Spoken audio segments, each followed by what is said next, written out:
नमस्कार। क्या supreme court में ऑलरेडी ये बात चल रही है कि यूनिफॉर्म सिविल कोड जो है आना चाहिए? क्या इसकी पहली कवायद शुरू हो चुकी है?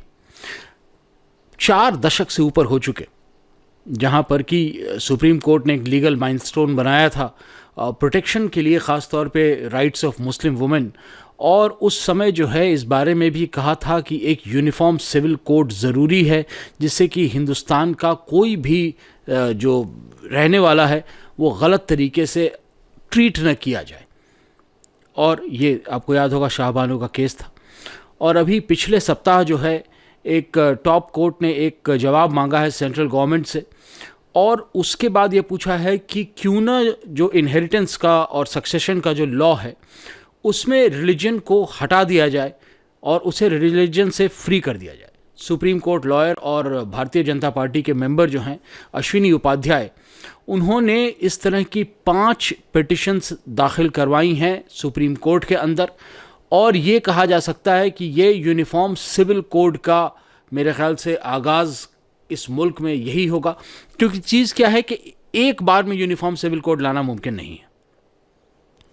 यूनिफॉर्म सिविल कोड लाने के लिए धीरे धीरे करके जो हाशिए पर जो चीज़ें हैं, जिनमें ये कहा जाए कि ये फाइनेंशियल मैटर्स की जो चीज़ें हैं, जहाँ पर धर्म को बहुत ज़्यादा नहीं कहा जा सकता है कि धर्म बेस्ड चीज़ें हैं, या कोई बहुत ज़्यादा जो है इमोशन बेस्ड चीज़ें हैं, माली चीज़ें हैं, कितने पैसे किस बच्चे को जाएंगे, किस तरह से जो है टैक्स होगा, ये तमाम चीज़ें जो हैं।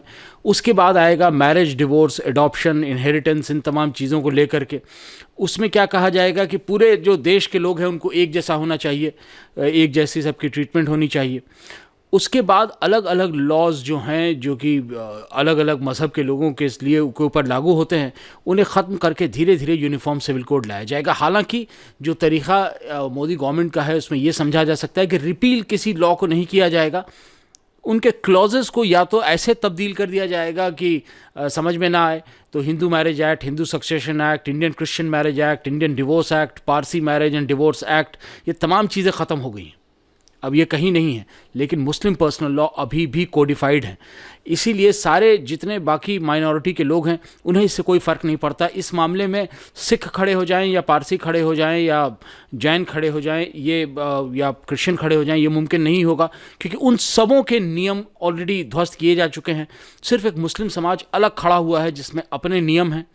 और वही एक ये कहा जाए कि अगर एक नज़र से देखने की कोशिश कीजिए तो आप नहीं देख सकते हैं, क्योंकि हिंदू, मुस्लिम, सिख, ईसाई और ये तमाम पारसी जितने हैं, इनमें बाकी तमाम लोग तो एक कानून और एक नज़र से देखे जाते हैं। मुस्लिमों को देखने के लिए नज़रिया बदलना पड़ता है, तो मुस्लिम एक अलग कौम या एक अलग एंटिटी के रूप में खड़े हुए दिखाई देते हैं। और वैसी हालत में जो है अलगाव की फीलिंग या एक अलग होने की फीलिंग थोड़ी और बढ़ जाती है। इस बारे में क्या और आगे आता है ये देखा जाएगा। अभी तक तो बहुत ज़्यादा क्लियरेंस नहीं है, लेकिन ये जो तमाम पिटिशन्स लाई गई हैं, इन्हें देख करके ऐसा लग रहा है कि ये यूनिफॉर्म सिविल कोड की तरफ बढ़ते हुए कदम है। आपका क्या ख्याल है, लिख के ज़रूर बताइएगा कमेंट सेक्शन में, और अगर हो सके तो इस वीडियो को शेयर भी ज़रूर कीजिएगा। धन्यवाद।